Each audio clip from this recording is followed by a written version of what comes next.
News 24 घडामोडी, श्वास चालू घडामोडींचा। दिंडी निधी आणि B1 निविदा प्रकरण गाजले। संभाजी ब्रिगेडच्या आंदोलनाने प्रशासन बॅकफुटवर।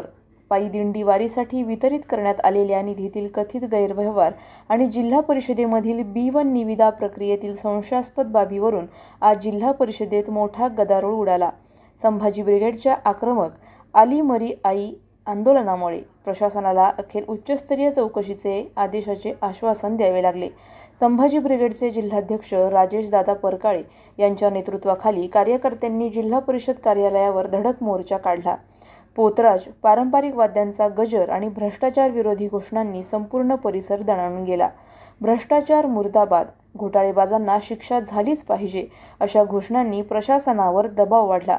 आंदोलनादरम्यान श्रीगोंदा तालुकाध्यक्ष शामभाऊ जरे यांनी मुख्य कार्यकारी अधिकारी भंडारे यांच्यासमोर संतप्त भूमिका मांडत दिंडी निधीतील कथित आर्थिक घोटाळ्याची सखोल चौकशी आणि दोषींवर तात्काळ फौजदारी कारवाईची मागणी केली। B1 निविदा प्रक्रियेतही मोठ्या गैरव्यवहाराचा संशय व्यक्त करत संपूर्ण प्रक्रिया पारदर्शक करण्याची मागणी करण्यात आली। संभाजी ब्रिगेडच्या आक्रमक भूमिकेमुळे प्रशासनाला तातडीने शिष्टमंडळाशी चर्चा करावी लागली। जवळपास तासभर चाललेल्या बैठकीनंतर दिंडी निधी प्रकरणाच्या चौकशीसाठी उच्चस्तरीय समिती नियुक्त करण्यात येणार असल्याचे यावेळी सांगण्यात आले। चौकशीत दोषी आढळणाऱ्या अधिकारी, कर्मचारी किंवा संबंधित व्यक्तींवर कठोर प्रशासकीय व कायदेशीर कारवाई केली जाईल असे आश्वासन मुख्य कार्यकारी अधिकाऱ्यांनी दिले। B1 निविदा प्रक्रियेबाबतही कोणताही गैरप्रकार सिद्ध झाल्यास संबंधित निविदा रद्द करण्याची तयारी प्रशासनाने दर्शवली।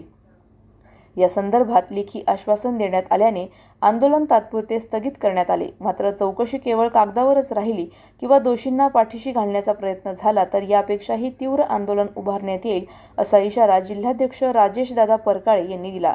त्यामुळे दिंडी निधी आणि B1 निविदा प्रकरण आता जिल्ह्यातील राजकीय व प्रशासकीय वर्तुळात चर्चेचा विषय बनला आहे। आज संभाजी ब्रिगेडचे जिल्हा संपर्क प्रमुख तथा श्रीगोंदा तालुकाध्यक्ष इंजिनियर श्याम जरे, पारनेर तालुकाध्यक्ष सचिन काकडे, जिल्हा कार्याध्यक्ष सुदामराव पुरडे, नगर तालुकाध्यक्ष महेश दानवे या सर्वांच्या नेतृत्वाखाली जिल्हा परिषदेमध्ये एक आंदोलन करण्यात आलं। आली मर्याई आंदोलन। या ठिकाणी पोतराजांना घेऊन जिल्हा परिषदेत वाजत गाजत आम्ही गोंधळ घालत सीओना भेटायला गेलो होतो। विषय होता की मागच्या वर्षी पंढरपूरच्या वारीमध्ये शासनाकडून ज्या सुविधा दिल्या जातात त्या पैशामध्येच अपहार करण्यात आला। या बाबतीत आमचे श्रीगोंदा तालुकाध्यक्ष इंजिनियर श्याम जरे यांनी पुराव्यासह तक्रार केल्यानंतर त्यामध्ये चौकशी बसवण्यात आली। चौकशीमध्ये हे सगळे दोषी आहेत असं आढळून आलं, मात्र कारवाई होत नव्हती आणि म्हणून या बाबत आम्ही आंदोलन छेडलं। त्यानुसार जिल्हा परिषदेच्या सीओनी मला सांगितलं की या बाबतीत आपण कॅपोलच्या अध्यक्षतेखाली चौकशी समिती नियुक्त केलेली आहे की यातील दोष जे आहेत ते सिद्ध करून द्या आणि त्यानुसार तुमची कारवाई करण्यात येईल। निश्चितपणे दोषीवर कारवाई केली जाईल। जी काही रक्कम जास्त गेली असेल तर ती वसूल केली जाईल असा शब्द त्यांनी या ठिकाणी दिला। दुसरा विषय होता B1 निविदांच्या बाबतीत। या ठिकाणी अतिशय सावळा गोंधळ केला जातो। मर्जीतील ठेकेदारांना, मोजक्या ठेकेदारांना कामं देण्यासाठी जिल्हा परिषदेतले काही अधिकारी आणि कर्मचारी धडपडत असतात। उत्तर आणि दक्षिणचे कार्यकारी अभियंता आणि त्यांचे काही डिपार्टमेंटले अधिकारी एक विशिष्ट लोकांना कामं मिळवून द्यायचे आणि त्या माध्यमातून काही आर्थिक गैरव्यवहार होतोय, सर्वांना सुरूच आहे। त्यामुळे या बाबतीत पारदर्शक व्हावं आणि सर्व समान पद्धतीने खुल्या पद्धतीने सगळीकडे त्या कामाचं वाटप होऊन जेणेकरून कामाचा दर्जा चांगला राहावा हा उद्देश डोळ्यासमोर ठेवून आम्ही त्या B1 निविदा पद्धतीतल्या गोंधळाबाबतीत सीओना जागृत केलं। त्या बाबतीतही सीओने तात्काळ दोन्ही कार्यकारी अभियंता यांना आदेश दिले असून ते कागदपत्र जे काही आहेत ते आमचे इंजिनियर जे आहेत तालुकाध्यक्ष सामजरे यांना द्यायचे सांगितले आणि त्याचबरोबर त्यामध्ये जर काही अनियमित आढळून आली, काही चुकीच्या गैरबाबी आढळून आल्या तर ती प्रक्रिया ही तात्काळ रद्द करण्यात येईल असं सीओ साहेबांनी सांगितलं आणि त्यानुसार त्यांच्या विनंतीला मान देऊन आम्ही आंदोलन स्थगित केले। या बाबतीत प्रशासनाला विनंती आहे की आपण चांगल्या पद्धतीने काम करून जे काही शब्द दिलेले आहेत त्या पद्धतीने काम करावं, पारदर्शकता असावी, अपहरित लोक जे आहेत त्यांना बडतर्फ करावं, त्यांना त्या ठिकाणी ठेवू नये अशा ज्या काही आमच्या मागण्या आहेत त्या मागण्या मान्य नाही झाल्या तर या पुढच्या काळामध्ये मात्र पोतराज आमच्या सोबत नसतील, पोतराजाचा आसूड सोबत असेल आणि आसूडाच्या फटकेने अधिकाऱ्यांना नीट केलं जाईल।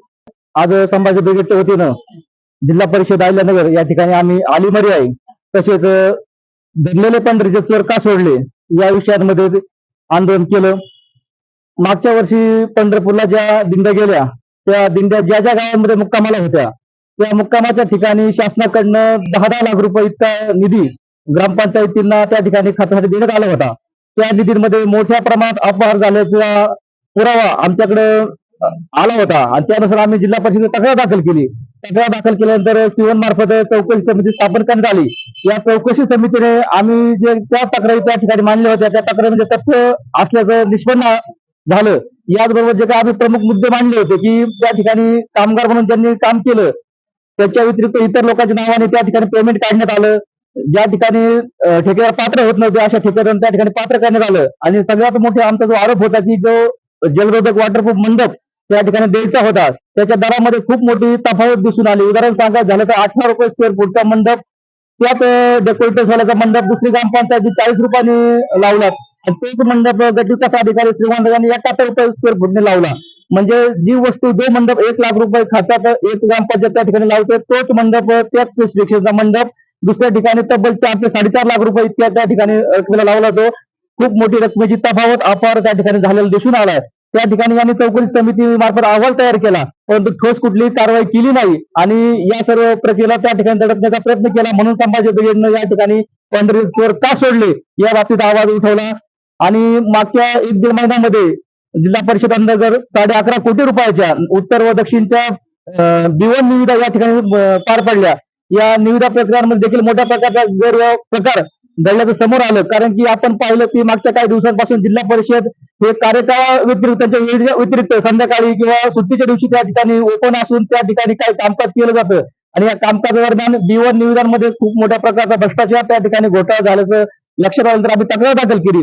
परंतु या तक्रारीकडे देखील त्यांनी कानाडोळा केला. सातत्याने पाठपुरावा करून कुठल्याही प्रकारचा कागद त्या ठिकाणी समोर येत नव्हता. म्हणून आली मर्याई हे आंदोलन आम्ही आज या ठिकाणी केलं. आम्ही सीओ साहेबांना भेटलो. सीओ साहेबांनी आमचे सर्व विषय त्या ठिकाणी सविस्तर समजून घेतले. यापूर्वी सीओ साहेबांनी विषय समजून चौकशी समिती लावली होती परंतु त्यांनी त्यांचं काम नीटनाटक केलं नाही. तसेच B1 निविदा संदर्भात सर्व माहिती त्या ठिकाणी बाहेर येऊ द्या आणि सगळी माहिती समाजासमोर मांडा असे आदेश सीओ साहेबांनी दिलते. परंतु ज्यांना जे आदेश दिलते त्यांनी मात्र त्याची अंमलबजावणी न केल्यामुळे आम्हाला या ठिकाणी आज आंदोलन करावं लागलं. आणि सीओ साहेबांनी आम्हाला आमच्या मागणीप्रमाणे सर्व कागदपत्र उपलब्ध करून द्यायचं आश्वासन त्या ठिकाणी दिलं आणि तशा प्रकारचे आदेश त्यांनी दिलेले आहेत. आणि दिंडी घोटाळ्यावरती पुन्हा एकदा त्यांनी चौकशी समिती वरिष्ठ अधिकाऱ्यांची नेमून आम्ही दोषींना सोडणार नाही असं आश्वासन त्या ठिकाणी दिलं आहे. आणि एक चांगली गोष्ट याच्यामध्ये निष्पन्न झाली की जो 10 लाख रुपये निधी ग्रामपंचायत स्तरावर खर्चासाठी दिला जात होता तो आम्ही यावर्षी देणार नाहीत. सर्व खर्च हा जिल्हा परिषद स्तर वरून एक रकमी एकमुखी आणि एका रेट प्रमाणे आम्ही करू असं जिल्हा परिषद सीओ साहेबांनी आम्हाला सांगितलंय. मागणी मान्य नाही झाली तर संभाजी ब्रिगेडचा इतिहास हा सर्व महाराष्ट्र जाणतो. याच्यापेक्षाही तीव्र आणि उग्र अशा स्वरूपाचे आंदोलन आम्ही करू जे की प्रशासनाला या ठिकाणी आजच आणि राहणार नाहीत. प्रतिनिधी स्वामी गोसावी, न्यूज 24 घडामोडी, अहिल्यानगर. अशाच बातम्यांचा आढावा घेण्यासाठी आजच आपल्या YouTube चॅनलला सबस्क्राईब करा. बातमी आवडल्यास लाईक करा आणि इतरांपर्यंत शेअर करा.